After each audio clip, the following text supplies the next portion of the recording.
Hi friends, welcome to our YouTube channel Unique Tech Support. Today we are going to learn what is the functionality of an electromagnetic relay and how to connect it in a different circuits, like we have microcontrollers, microprocessors and many other devices, as well as the use of the electromagnetic relay in many electronics and industrial and commercial products. The relay, which is consisting of many parts inside. We have an electromagnetic coil, there are some contacts are there, and today in this video we are going to learn about how to utilize all these things in detail. We can view the pin configuration of the relay. So assume that we are constructed a circuit or project or some industrial product using Arduino or any other controller like IoT or Node MCU. This is not at all possible to connect the IO pins of any controller directly to drive this coil terminal, because any controller, the output is suffer with a fan out current limits. So according to the technical data sheets of these controllers, the output of any of these controllers are not more than 10 to 20 milliamps. As of driving the coil requires at least a current of around 100 milliamps. So we are facing a technical difficulties here. So let us take the internal structure of a relay. So as indicated in the picture, so it's having the three contacts, common, NC, NO. As we can see, the NC, which is connected with a common terminal always with a mechanical spring hanging action, and there is an open terminal called as normally open. When we introduce a part called as an electromagnet, when the coil is supplied with a particular voltage of 5, 6, 9, 12 like that, so this coil become magnetized and it will attract the common terminal to down, and now the common terminal loses a connection with NC and establish a connection with NO, and when the coil supply voltage release, so because of the spring suspension action, the common terminal goes back and once again establish a connection to NC contact.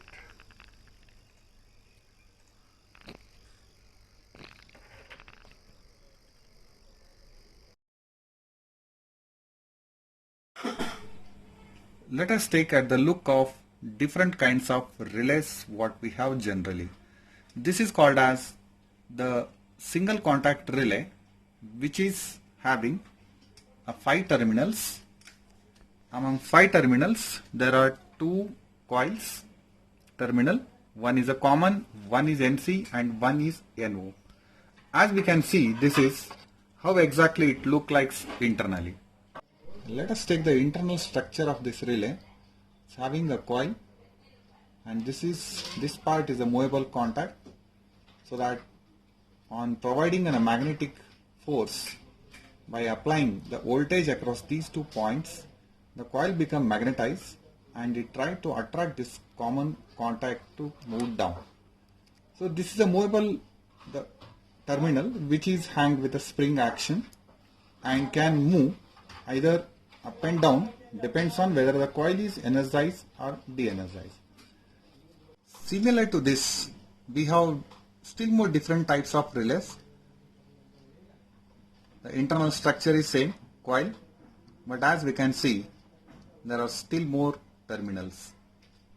Apart from the 2 coil terminals, there are 6 terminals which can observed here. Means there are 2 common, 2 NC and 2 NO terminals are there. These type of relays are called as double contact relays. And even let us look at the internal structure of a relay by a heavy contact rating, which we can use it for industrial application. As you can see in this case very clearly, there is the electromagnetic coil, and this is a movable contact which can move up and down, so that depends on the electromagnetic action, as we can see in the contacts. So the movable contact, which is called as a common, and the upper terminal, and this terminal we should consider as this is normally closed, and the down contact, which is look like in normal condition it's open, that's why it is called as a normally open contact. And when there is a electromagnetic force applied on this coil, so this coil turns the magnetism action and take the common terminal to pull it down. So when we release the coil voltage, so it becomes demagnetized and we can call it as a de-energized, it goes back.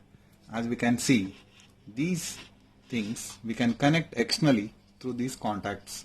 So the extreme two ends, these are called as a coil terminal, which is provided with a diode also, and one is a common contact NC and NO. So with the help of these we can take a wiring and connect our external circuits.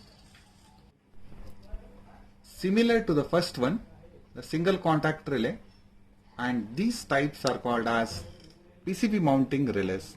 As we can see, there are terminals which are in the form of a PCB mountable leads type, which can be directly inserted into the PCB and it is possible to solder, and all the structure has been fabricated in a single sugar cube type shape. So these are called as single contact sugar cube relays. Let us look how to operate these relays with the help of a power supply. We constructed a power supply which provides a voltage, supply voltage to the coil, and which is connected across these 2 points. And now I'll just take and connect the coil energizing voltage to this terminal. Now we can observe. So exactly what happens here, the relay, the coil gets magnetized, and as you can see this point, so it goes down and attracted and connect towards the normally open terminal. When I release the coil, so immediately because of the spring action suspended behind this contact, this try to pull the relay's contact to move up. Take a view at the circuit diagram of operation of a relay using a power supply and externally connected device. So in this case we are going to take a device like a motor which connected with an external power supply of 12 volt. As we can see, this part is completely isolated from the coil terminal. That's why we can call it as electromagnetic relay, is also called as an isolation switch, which provides an isolation between the control circuit and the load. Now at the input side, as already explained, with the help of any controller, it is not possible to operate the coil directly, so we require to connect a transistor.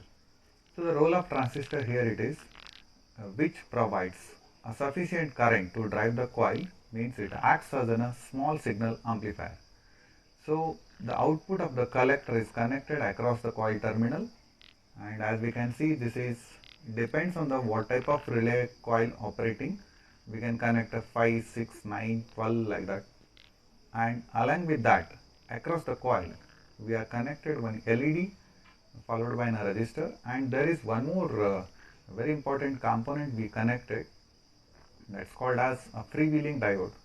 So the role of this freewheeling diode, as because the coil acts as an inductor, and we know the basic property of an inductor, whenever the current flows through the coil, initially it opposes the current flow and generate a back or counter EMF, and this counter EMF is opposite to the current flow and it may damage the collector junction.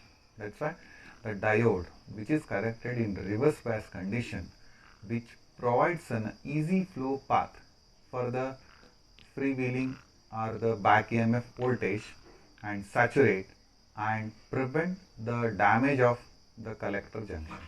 Now let us assume and simulate the result.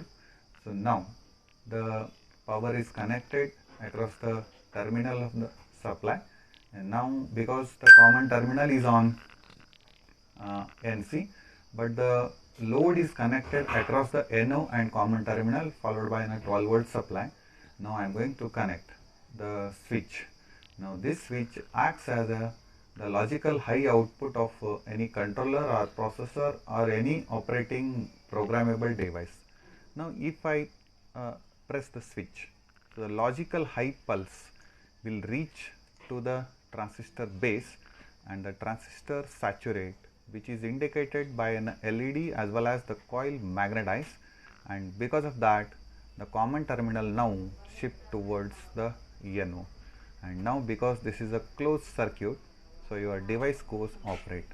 And as the switch gets open, so once again because of de-energized position, so de-energized position, the coil gets demagnetized and the common contact move back and your circuit become open and your device goes off.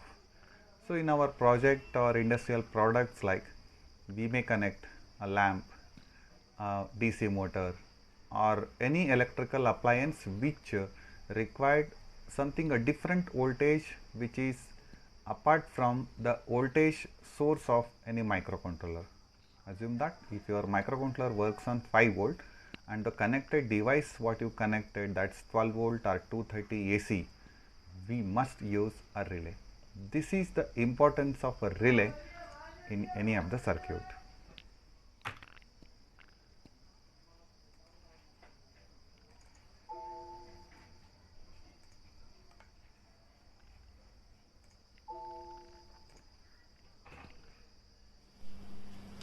According to the simulation circuit, I explained how to use a transistor which amplify the signal from the microcontrollers, Arduino, Node MCU or any other microcontroller which provides a high pulse which is connected to a transistor which saturate and provides a sufficient current to drive the coil. The whole circuit indicates the operation of the relay using a transistor, and as you can see there is some resistors which are connected to the transistor base, which is useful to provide a base bias voltage for the transistor. And now the relays gets energized and through these contacts. So here we have some contacts called as common, NC and NO, and now we are doing some experiment to show that how the relays are working to an external devices. So let us take, we are connecting a lamp, a 230 AC lamp which is connected with a AC power supply source. Now according to the relay operation, the lamp goes to make it on and off. Now at the input side of this relay we have some terminals, positive plus 5 volt, ground, and this is a signal terminal. Now I am going to connect this for a 5 volt supply source. As we can see, as the relay goes energized, the device at the lamp which is connected across the common and NO terminal starts to activate the lamp and the lamp goes on. The observation here it is, the operating voltage for this lamp is as 230 AC, but as of the operating voltage for the relay is just a 5 volt or 6 volt. So using this low power voltage source as well as for the low power signal, it is possible we can able to control any device which operates with a 230 AC or any operation of 440 or even a 12 volt or DC 24 volt signals also. Thanks for watching this video, and please subscribe and like and comment our channel so that we can bring still more good videos, technical videos for you people. Thank you very much.